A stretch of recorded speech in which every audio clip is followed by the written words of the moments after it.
Hello, Buttercups. I hope everybody's doing really well.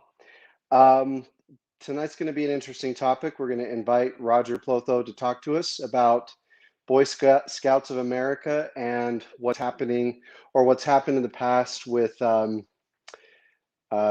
challenges that have occurred. But before we get started, I want to just make an announcement, a special announcement that we now have more than 1,000 subscribers on Topic Discuss. And what that means is that you can now join Topic Discuss as a Buttercup member.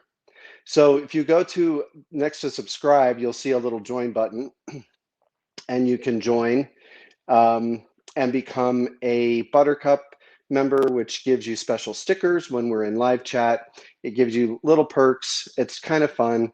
If you join at tier level 1, you become Butters. A little shout out to South Park. If you join at level 2, you become Cups. And then level 3, you're a full Buttercup. Also tonight, we are able to accept super chats and super stickers.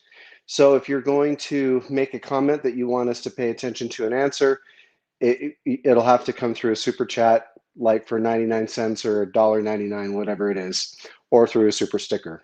So buckle up, Buttercups. It's another episode of Topic Discuss.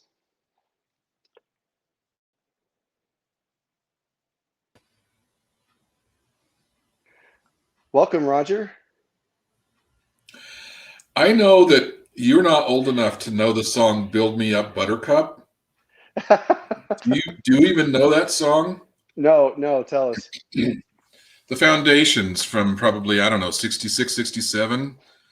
I don't know where you came up with Buttercups, but Build Me Up Buttercup is a classic soft pop song from the late 60s. Anyway, you should look it up. Okay, well, maybe that'll be our new theme song. Should be your theme song, yeah. So how are you doing? You've started school, right? Yeah, I'm teaching 3 sections this semester, which is I've got 2 at the local community college and 1 at Gonzaga. And the Gonzaga graduate course is a 16-week course condensed into 8, so it's very intense. But it's just too much fun to complain about it. It is very busy, but I love the teaching, and so yeah, it's all's well. Are all those classes online? They're all online. Mm-hmm. Okay, very cool. Well, it's been a little while since we've had an episode with Roger, and certainly everybody can relax, get your favorite drinks, and settle into. Oh, now what's that? What's that drink? I'm having a classic Manhattan, which is American rye and a little sweet vermouth, some Angostura bitters, and an Italian maraschino cherry. And there's a super chat, it looks like, from Puddin for $5. And I think that's my son.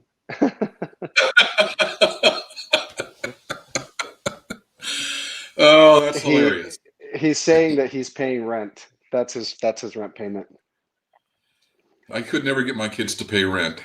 Yeah, he's 13 and he thinks $5 is funny for rent. It is funny. That is funny. Well, I have my Coke Zero.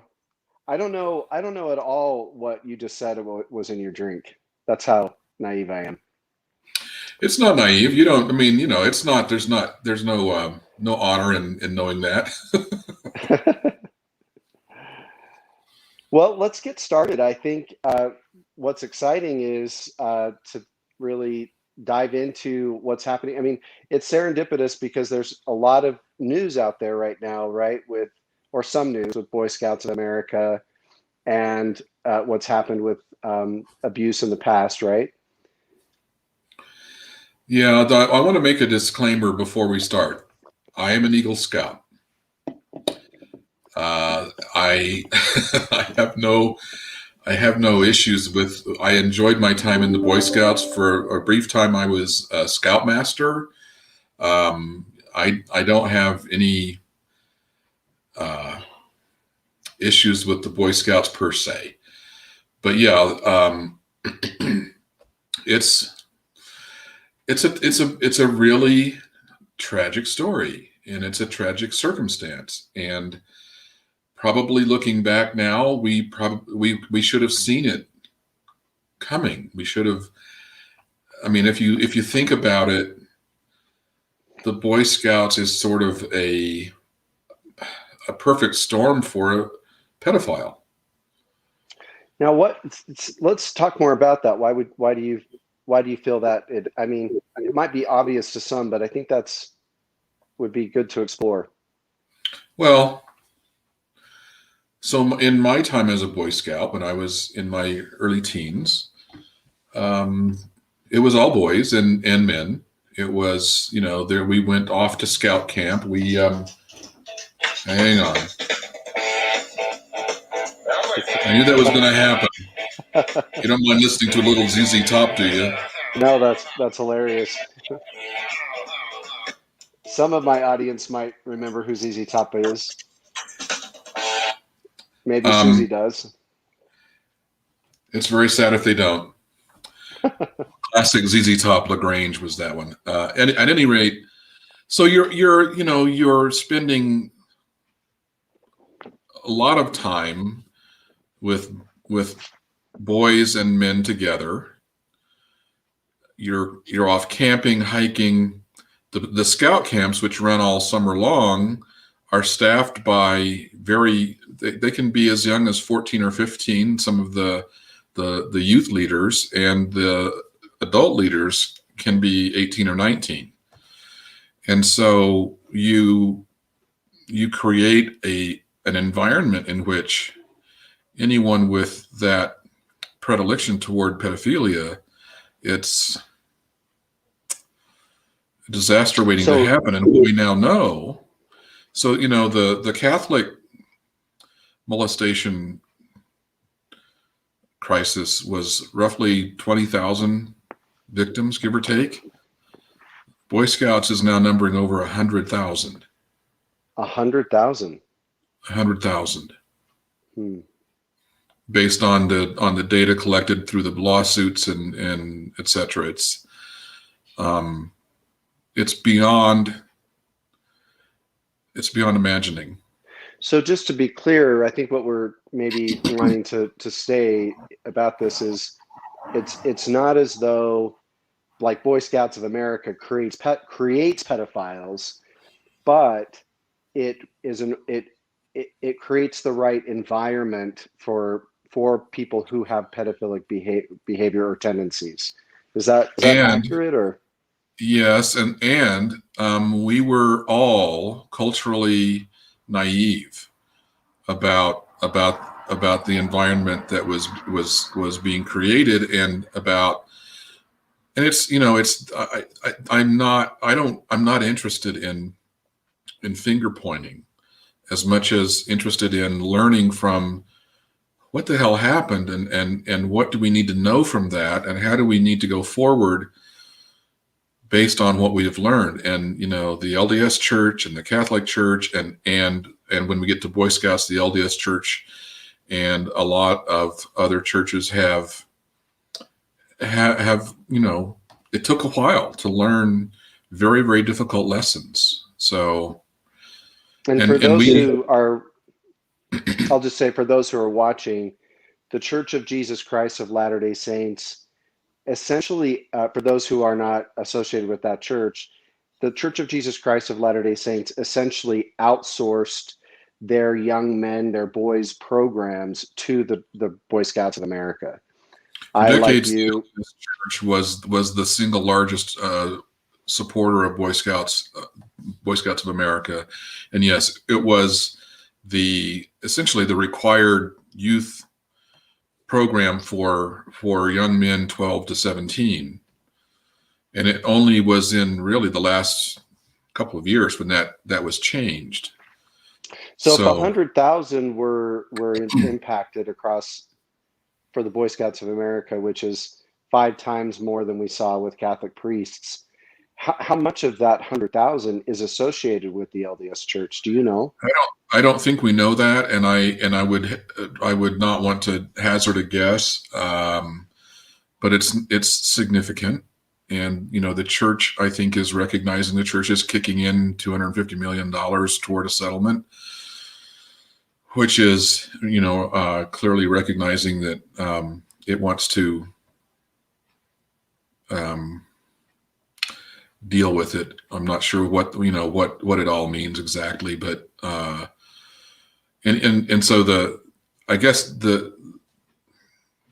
my personal experience beyond my time in Scouts personally goes back to a series of stories that we did at the Post Register 15 years ago, and I'll talk about that in some detail as we discuss this. But it's just there are a number of heroes in this whole process but the process was horrible and painful and took too long and didn't need to be this way. Well, how would you like to start the story? This is really your story to tell, and we're here to listen. I'll just meander just a bit. This is my. I printed out the entire series, and I've spent some time going back over because it has many moving parts. It was very complex. I want to start by saying I was not the reporter. I was the publisher of the newspaper, and so I greenlit the research and the investigation. I spent some of our money on legal costs to get at court records that were hidden. A reporter by the name of Peter Zuckerman was the lead reporter. The editor of the newspaper at the time was Dean Miller. But all of our stories had multiple bylines, and every story included the byline Post Register staff to indicate that there were many people who read this material, edited it, reviewed it, including our attorney who read every single word more than once. My wife and I, Kathleen and I, read the court documents. It was very much a team effort. We're a little newspaper, and this was a big deal. So here's the background, and I'll kind of walk through it. And Gary, if I get jumping too quickly, just stop me and ask a question or have me clarify something.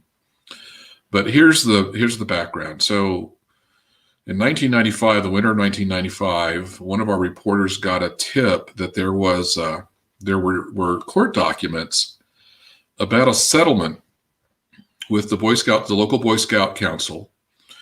Boy Scouts are organized into geographically regional councils. Ours is called the Grand Teton Council, and that we should go back and learn about this. So we went into the court records, and they didn't exist. There was nothing on the record, electronically or otherwise, to indicate that this settlement had occurred. What year did you say? Early 1995. I'm sorry, 2005. Because I'm going to go back to 1995 and 96 and 97 here in a minute, but it was 2005. Thanks for noting that. So 2005. So our first step was to figure out what's up with that. And long story short, we discovered that these records had just disappeared. They were there. The court files were there. They had just been wiped off the map. And the court administrator later told us it was just a software error. It was a mistake. Okay. Funny mistake.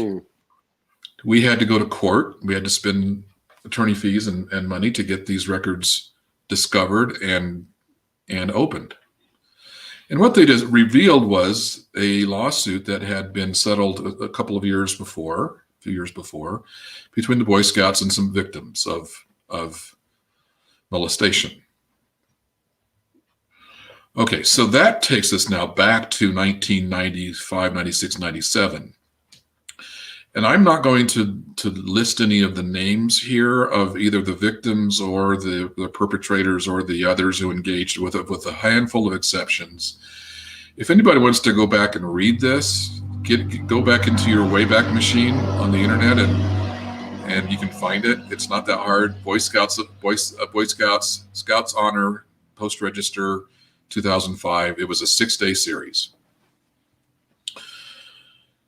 What we learned was that in 1997, a scout, a youth leader, a 14-year-old youth leader at one of the scout camps here in the region, went to the adult leadership in that scout camp and said, so-and-so is molesting scouts. And of course, no, he's not. He wouldn't do that. Long story short, not only was this person molesting scouts, but he was widely known inside the camp for having done this, and his victims were given certain things to wear to indicate they were part of his group. Okay.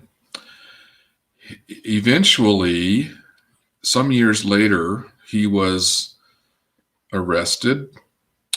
I believe he pleaded guilty, and he spent 150 days in jail. Okay. In total? Initially. Wow. And then was out.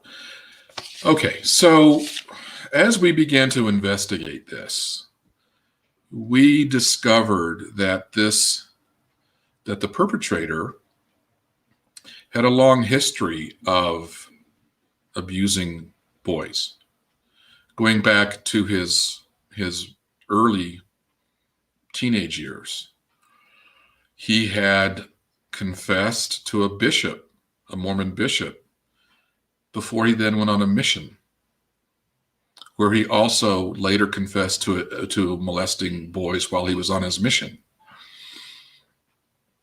At one point, he confessed he wasn't molesting on his mission, or yes, he just confessed. He confessed that he had done this before his mission. In the past. In the past, he was cleared to go on a mission. During his mission, he molested boys, all of which he later confessed to. Oh, wow. Wow. One of the things we did in this series is we highlighted opportunities of stopping this. And there were a series, parents, a bishop, on and on. At one point, one of the parents of one of the victims wrote a letter to a member of the first presidency of the LDS Church saying, "This is what has happened here. Do something." And again, not so much about pointing fingers, but about some of this is how incredibly naive so many of us were for so long about how this happens, how often it happens, how we allow for an environment for this to happen. So anyway, this perpetrator did his 150 days. There was a negligence lawsuit that was settled, and those were the court records that we ultimately got our hands on after discovering that they actually did exist, but we had to go into court, and a judge had to rule in our favor to open these records. And of course, part of the argument by the Boy Scouts at the time was, well, we don't want to re-harm the victims. Please. That's not even close. I mean, it's horrible to even say it. I'm kind of going through this to remind myself, because like I said, there are a lot of moving parts here.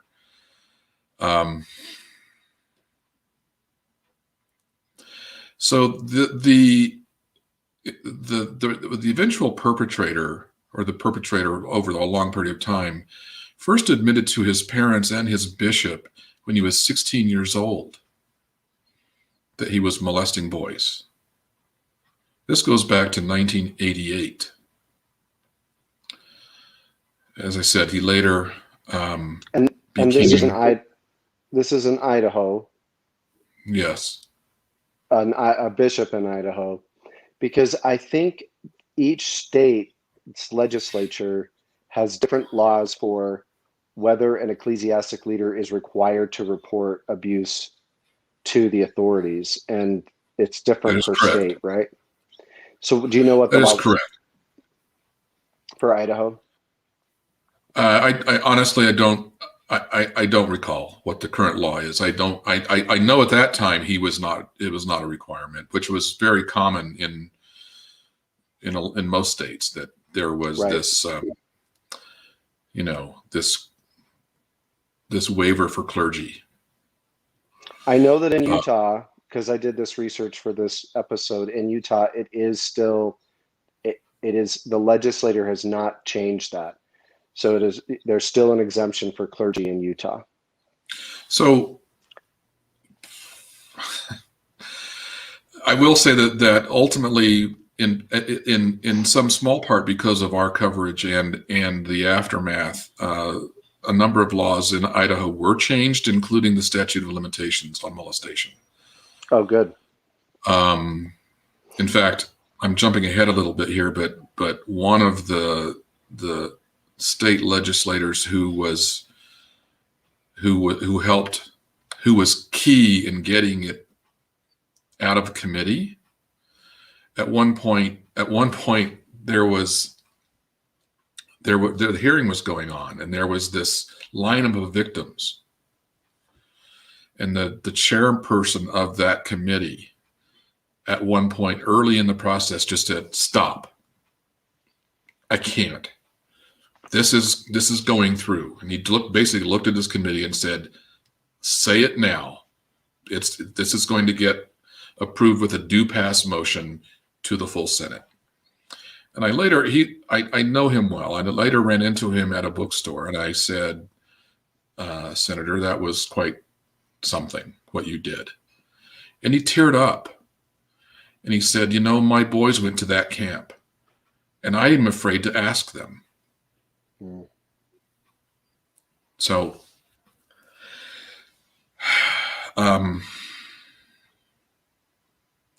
so at one point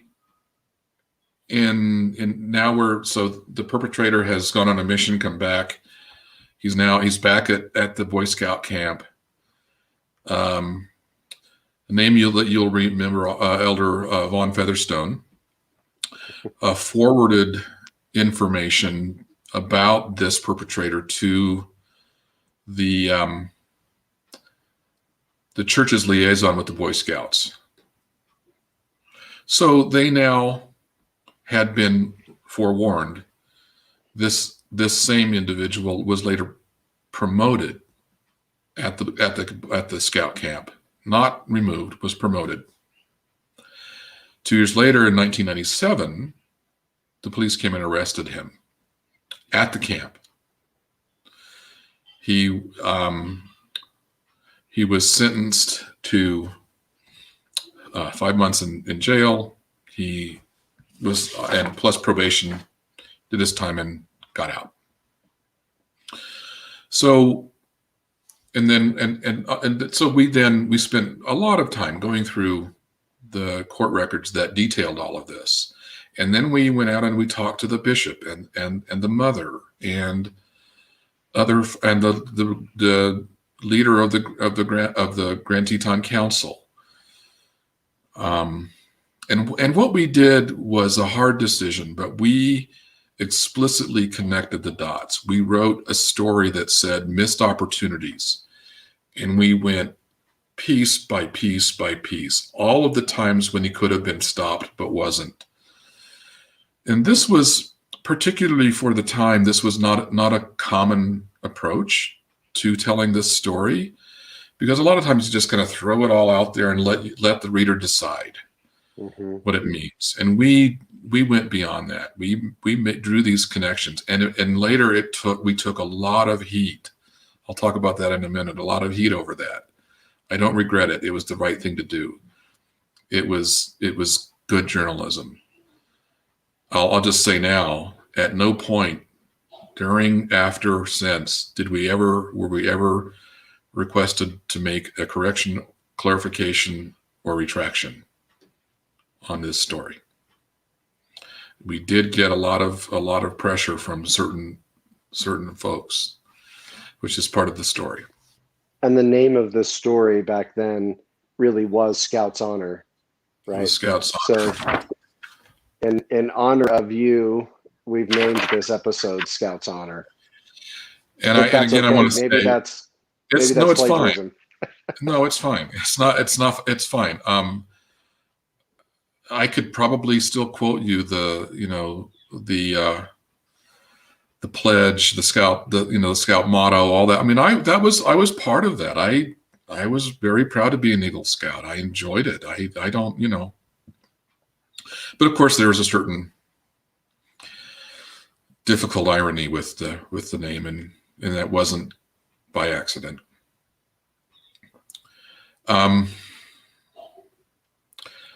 The Boy Scout program was the official youth program for boys for more than 100 years within the LDS Church. It started in 1913. So we continued to do. We did six days.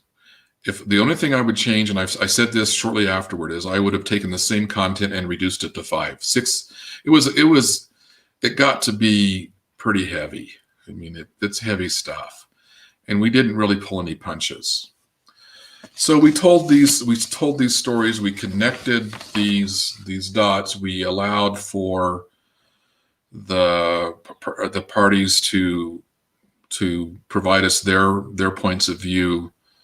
And then we did a whole day on how to recognize a pedophile, what to do if you've been a victim. And this, again, was not typical of journalism for the time, but we went into details about what to do.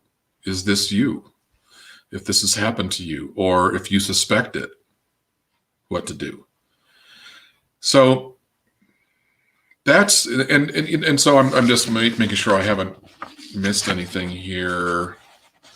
We did a whole day on the Scouts saying, not our fault. We did a day on where are they now. The real hero of this story is a young man who is not a young man any longer, but who was the whistleblower initially, and who just kept pushing. And he was ostracized by his classmates. He was ostracized by his church.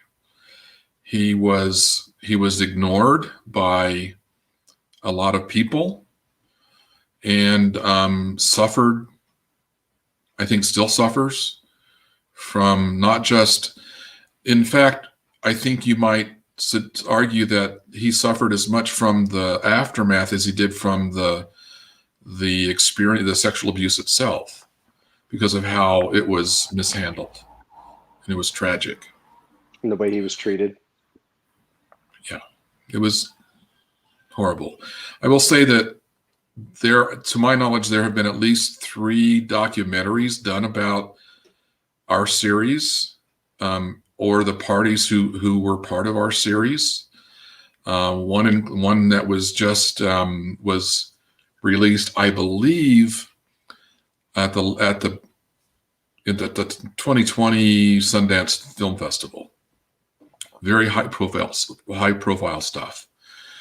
And in that one, the victim, the hero of the story, read for the first time a letter he had been sent by the perpetrator. It had been sent to him years and years and years before. He had never opened it, and he opened it and read it on camera. So it's very powerful stuff. And so that was our series. And you can imagine from day one, we started getting phone calls. We are, to a lot of people, we are taking on the Boy Scouts, the Mormon Church, apple pie, motherhood. This is very, very tough stuff. And we knew it was going to be, it was. And I wrote about it at the time. I wrote that my experience in the Boy Scouts, that, because we knew we knew what was coming. At any rate, so that's the series, and if anyone who wants to go into it in detail, it's out there and you can read it. And it's really, I'm very proud of the work, and I didn't do a single bit of it other than make sure it was okay and to spend some money and to greenlight it and to stand behind it when it came out. Here's a little truly bizarre. There are many bizarre side stories to this. Here's the first one. At this time, the majority owner of the Post-Register, my boss, was running for governor in Idaho. It was his second run for governor in Idaho. He was the Democratic nominee. This made him very uncomfortable. And at one point, he actually took out an ad in our paper in which he quoted, I believe it's Will Rogers, who said, "The only problem with the Boy Scouts is there aren't enough of them." And he basically distanced himself from his own newspaper and our reporting. And I don't think I ever quite got over that. It was shocking that that's how this could go. So he did that for political reasons because he's running for mayor and governor. There's this governor. And there's this air of Boy Scouts of America is as pure as mom's homemade cooking or whatever the narrative is, right? That there couldn't be, this couldn't happen. Or I'm just curious, like, I think it was, he didn't come out and say, I don't support the reporting. He just said, I love the Boy Scouts. And let the chips fall, which to me was and remains horrifying. Right. So, okay, fast forward a week or two or three after the series, and the fallout is happening. We're getting the letters to the editor. We're getting the phone calls. And the phone calls are bizarre. And some of them are phone calls saying, I'm a victim. Thank you for doing this. You have no idea how important this was to me. We got some of those. We also got some from people saying, they just need to get over it. Come on. It's what happens at scout camp stays at scout camp. Kind of that kind of a thing. We got a lot of that. But then the biggest fallout was Idaho's only billionaire who lives in Idaho Falls, Frank Vandersloot, began running ads in our paper, attacking our series. Oh no. And I'm going to talk a little bit about Frank because I had known Frank quite a while, and I have known Frank for a while since then. And it was hard because he's the wealthiest man in Idaho. He can, but at the same time, I think it was on his part sincere. I think that he loved the Boy Scouts. He loved everything the Boy Scouts stood for. When he moved out of the building that Melaleuca, he's the CEO of Melaleuca. When he moved out of that building, he gave it to the Boy Scouts. He has been a major supporter of the Boy Scouts. And so I think he was really kind of horrified. And so he hired some attorneys to look at everything we did, and then started writing. I required that I would see all of these ads before they were published. And they were horrible. They were hard because they came at us hard. At one point, one of the ads noted that the lead reporter for these stories was gay. Now, that wasn't news to me, but it was part of this series of ads. These ad hominem attacks. And Well, your term, not mine. But just part of what was going on. I have these ads here so I can remember kind of specifically. And Frank and I had numerous very difficult conversations in my office and on the phone, always with his attorneys present, rarely with mine, but sometimes. They were hard conversations, difficult. And at one point, Dean Miller, the editor of the paper, and Frank went on the air on one of the local TV stations and did a live debate on it. So what was this debate about? Was this debate about, we don't want you reporting this, or we don't believe this happens in BSA? So starting with the first, Boy Scouts of America, a proud heritage. Basically, the argument was that we were being unfair to the Boy Scouts, that this could have happened in any organization, and that we were smearing them with a broad brush, and we were being unfair. Which isn't, it's an argument worth having. Is it about a large, rich organization? Whenever I hear this, when organizations do this, cry me a river, right? Like, I don't have any problem with it. Do I agree with the arguments that Frank made? Absolutely not, and I don't to this day. At the same time, do I think he had no right to make them? No, I printed them. Yeah. He paid me to print them, and I took his money. So, I could nitpick and argue point by point, but that's not my point. My point is that this process went on for weeks, and it was, one of the headlines on one of these ads was "Responsible Journalism or Misleading Propaganda." And the theory, the argument was that we were, again, we had decided to pick on the Boy Scouts because they were, I don't know. Now, I don't know why I would do that, because it's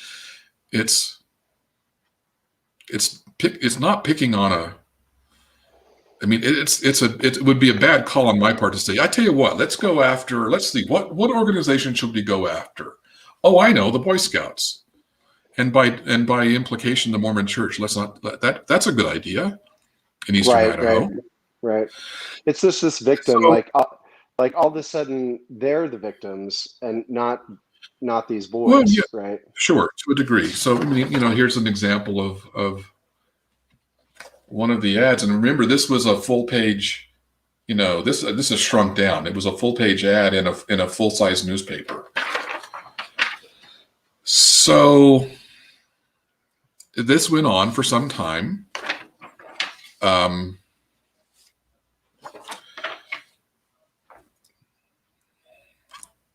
There are a number of other pieces of the aftermath here.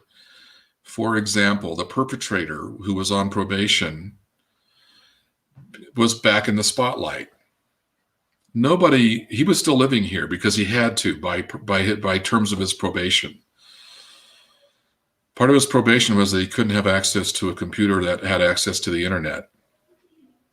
He was found to have access to a computer that had access to the internet. He ended up back in prison because of our coverage and its aftermath. And he went to prison for another give or take 3 years before getting back out. That happened only because of the coverage that we provided. Also later, and I think to Frank's credit, he later published this ad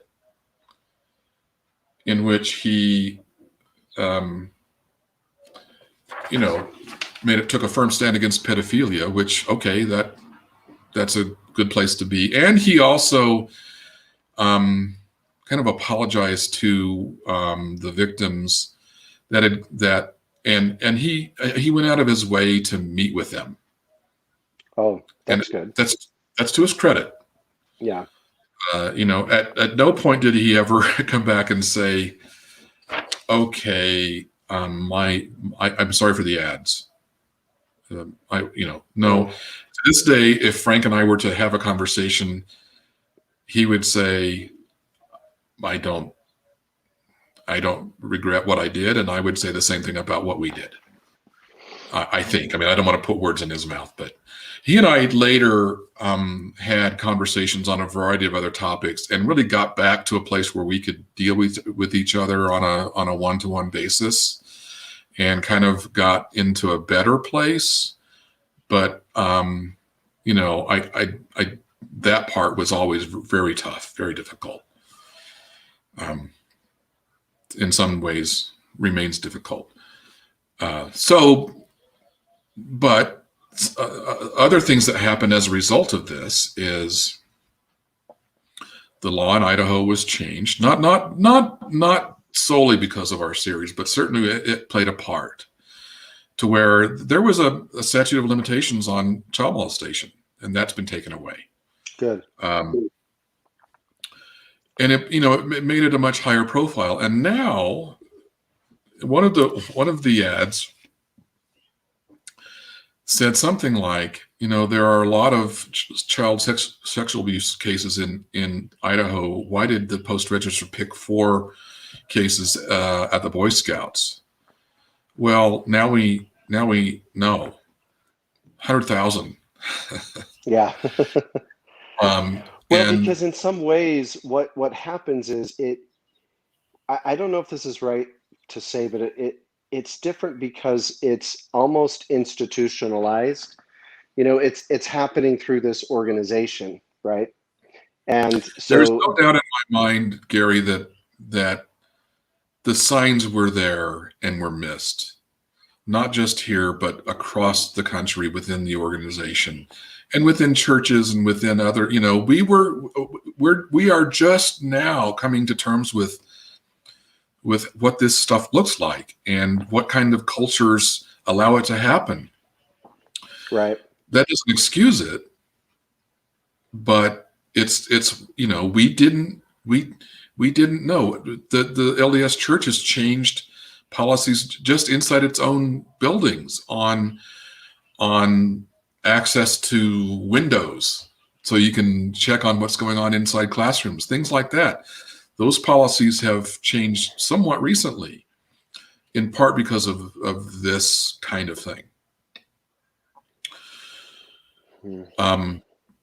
I do think that this kind of story, not just this one, but this kind of story, opened a lot of eyes, was probably gave some comfort to a lot of victims that they weren't alone, and helped change cultures.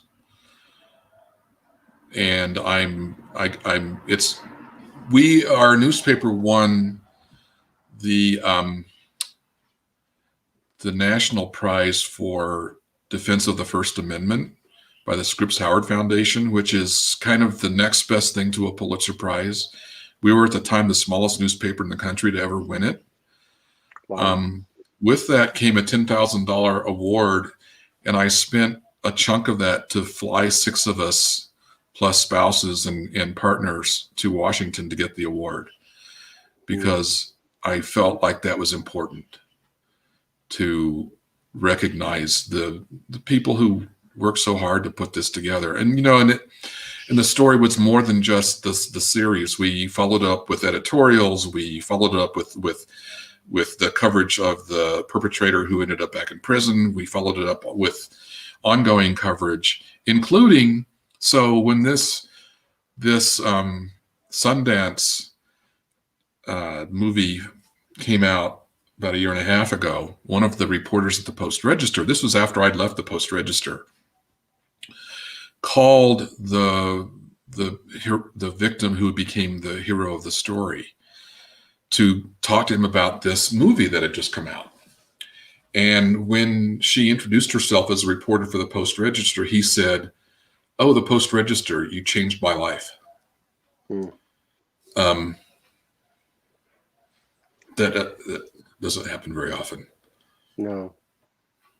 So as you were going through your process, do you mind or are you able to kind of run down for the audience the points that you could recognize where there were failures to stop this from happening?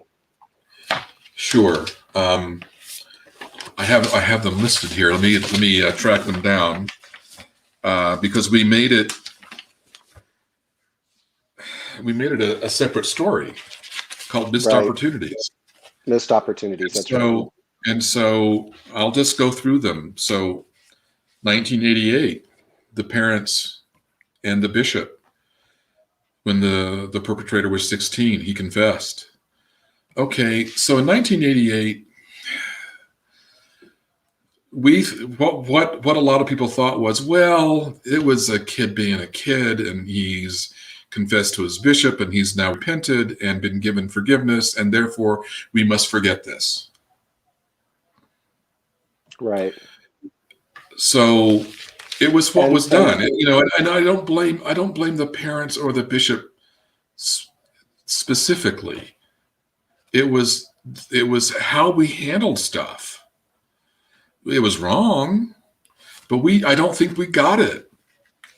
And probably a lot of people still don't get it. So missed opportunity number one is, what if they had taken it seriously, gotten him into, and we kind of know that pedophiles probably aren't going to be helped a whole lot by therapy, but it was an opportunity missed. In 1991, a guy wrote to the Boy Scout National Headquarters in Texas telling them about this perpetrator. No follow-up. Nothing was done. Missed opportunity. 1993, the perpetrator is cleared to go on a mission where he created more victims. And when he confessed to the molestations on his mission, he confessed those to ecclesiastical leaders, I assume. They're part of a court record. That came out in the courtroom. Okay. That came out of the. I don't know if it was a courtroom, but it was part of a court record. Deposition or something. Yeah. Yeah. Okay. So the same person who had sent the letter to the Boy Scouts national office, then contacted the LDS Northwest area presidency of the LDS Church. This was now we're in 1994. The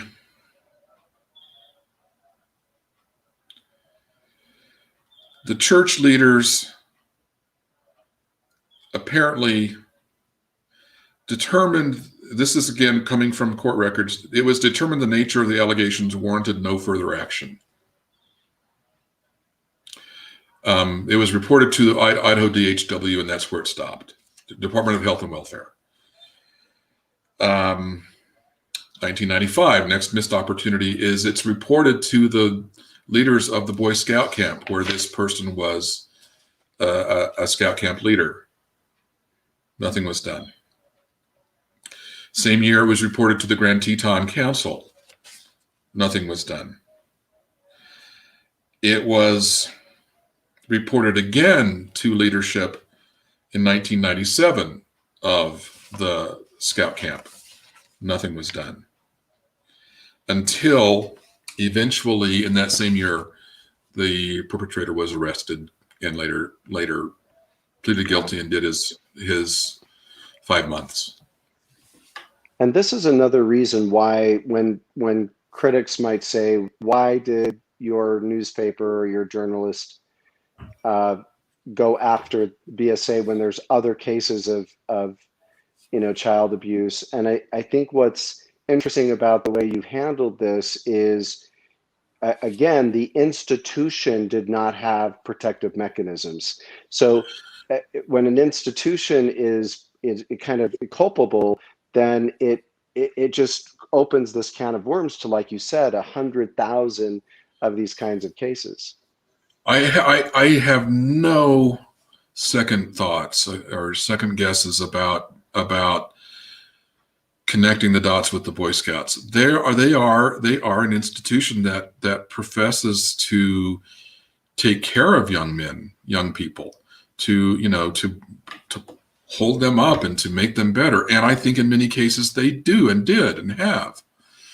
But the difference between, various isolated cases of sexual abuse and something that happens inside an institution, I think it's fairly obvious. And so, and then what later comes out is this isn't anywhere near an exception. This has been going on all over for decades. And again, you look back on it and you think, well, of course it was. In hindsight, you think this was the perfect ground for it. So, yeah. It's interesting because when the LDS Church it's actually discontinued its relationship with Boy Scouts of America. There was some church leaders, I think it was Elder Ballard or one of the apostles, kind of hinted that the church had distanced itself or was leaving the BSA because of the BSA being too liberal and allowing girls girls and allowing the queer community to be involved. And so that was the reason. I'm just curious if or from your perspective, if an undercurrent of that decision to move away from the BSA was just all of the abuse.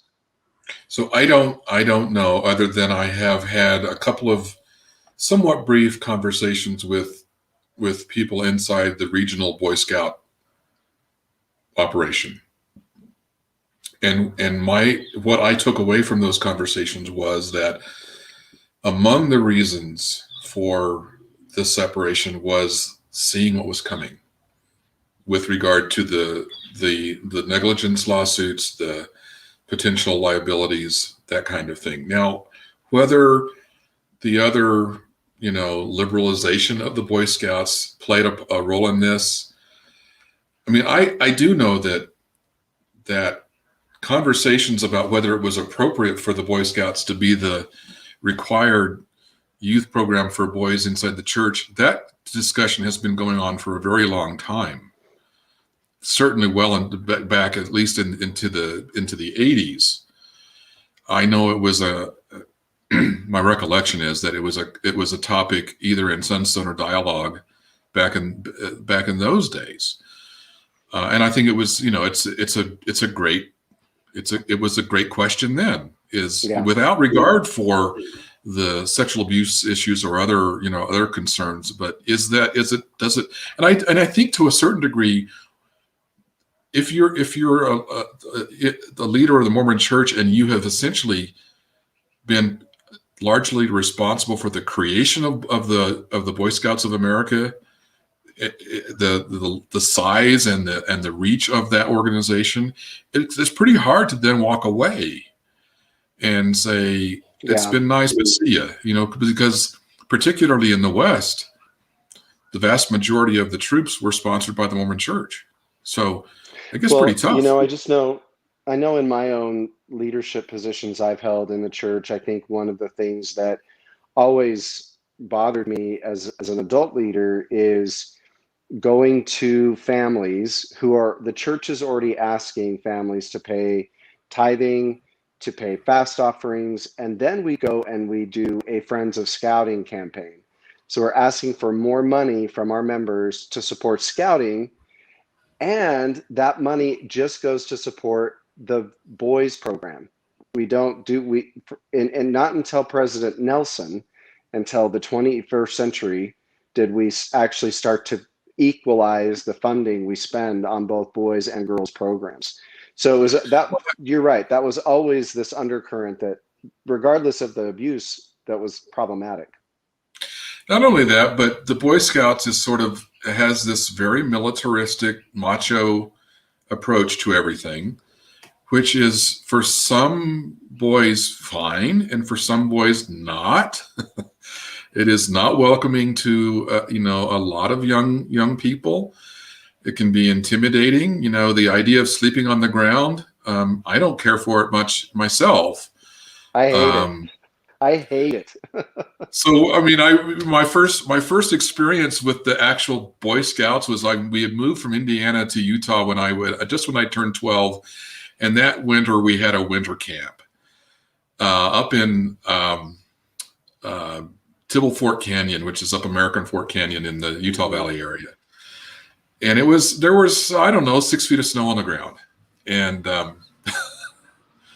and I didn't know anything. I was 12, but I wore Levi's and a coat, and one of the leaders and I spent half the afternoon on the side of a hill causing little avalanches because it was fun. We literally jump into the side of the hill and cause these mini avalanches. But by the time the day was over, my pants were soaked and I didn't know what I was doing, and slept out on the ground, froze to death, not to death, but nearly.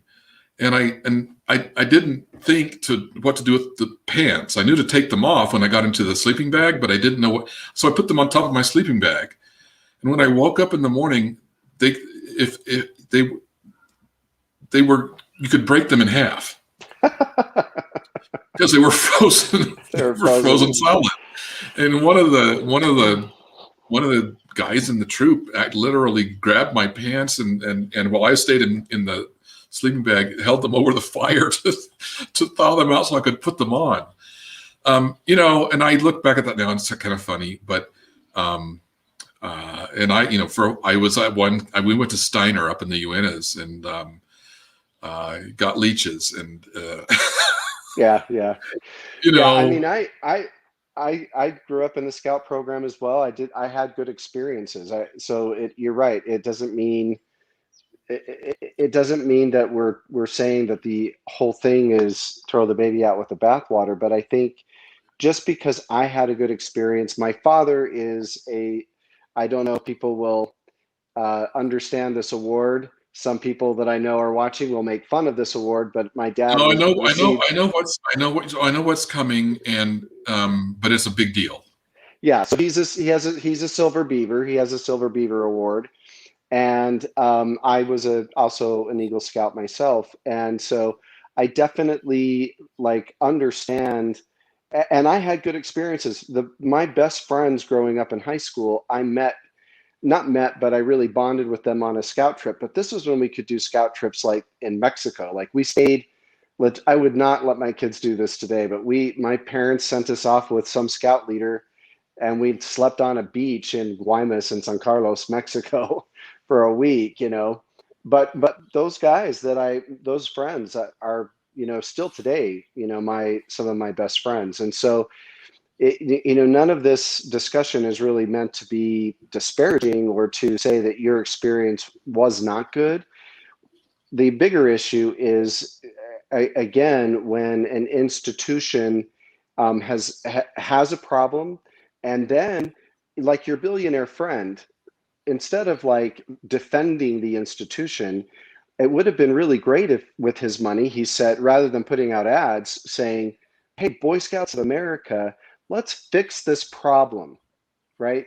We could fix this problem, modernize Boy Scouts of America so that it's sustainable and recognize and admit that there's a problem so we can fix it rather than, nope, there's no problem here, right?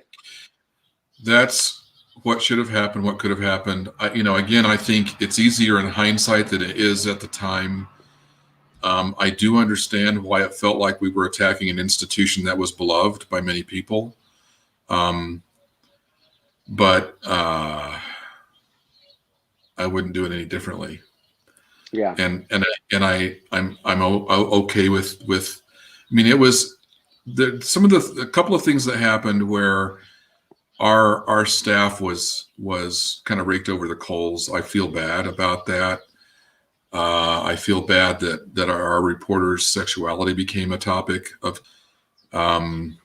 That was hard, and I wish I don't know how I could have done it differently. I can't think of anything. But at the same time, it's just so easy now, 16 years later, to go back and say, well, duh, of course this is how it should have been. It's, it wasn't, it's never been that easy. I mean, we can go back and look at, should Boy Scouts have ever been required by all boys within the church to be a part of it? Well, no, clearly not. It's not for all boys. It's just not. My two sons, it wasn't their thing, and I didn't require them to do it. So, but this is all. It's just all of this is easy in hindsight. But this is why we do journalism. This is why we review things. This is why we go back and try to understand what happened. This is why we try to understand cause and effect, so we can do it better, so we can improve, so we can understand the mistakes we made and not make them again. And that is the purpose here. It's not to find blame or to say, or it's not to sell newspapers. That doesn't really, that doesn't work. Although I will say, I do think, I know this for a fact, our circulation went up in Eastern Idaho after this, because I think a lot of people saw it for what it was: good journalism, important journalism. But I don't want to pretend that, yeah, we saw it all and got it all figured out and everything. Right. It's not that easy. This is all very messy, difficult stuff. Yeah.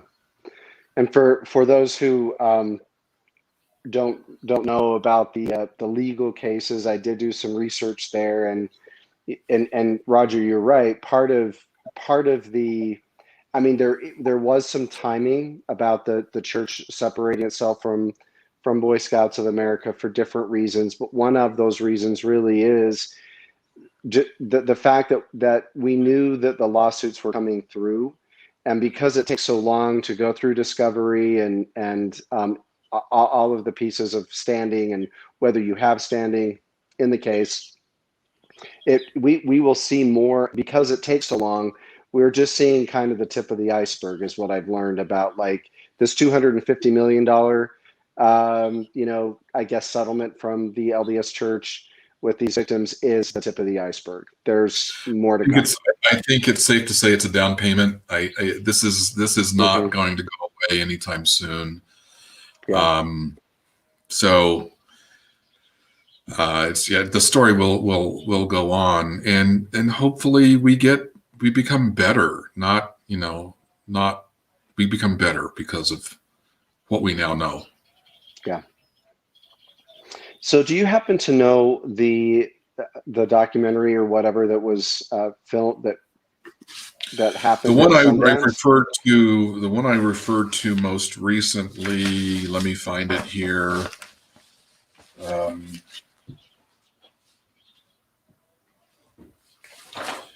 Is called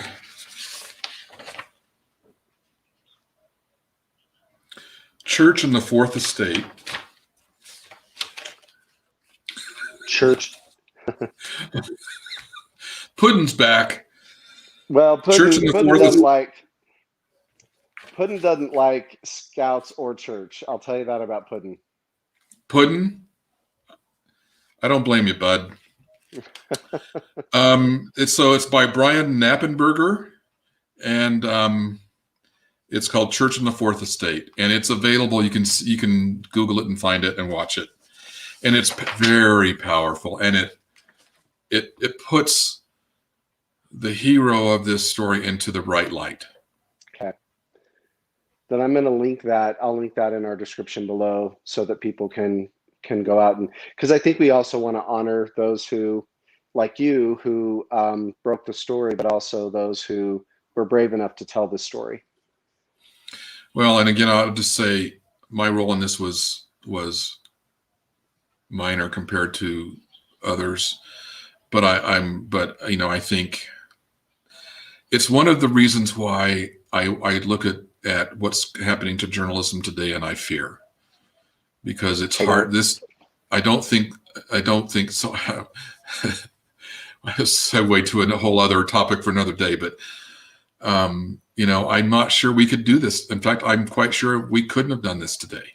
That series wouldn't have had the resources, or the courage, because newspapers and journalists are so vulnerable to threats and being unpopular that they don't do it. We used a lot of resources. At that time, I had a newsroom of 36 people. That same newsroom is now down into single digits.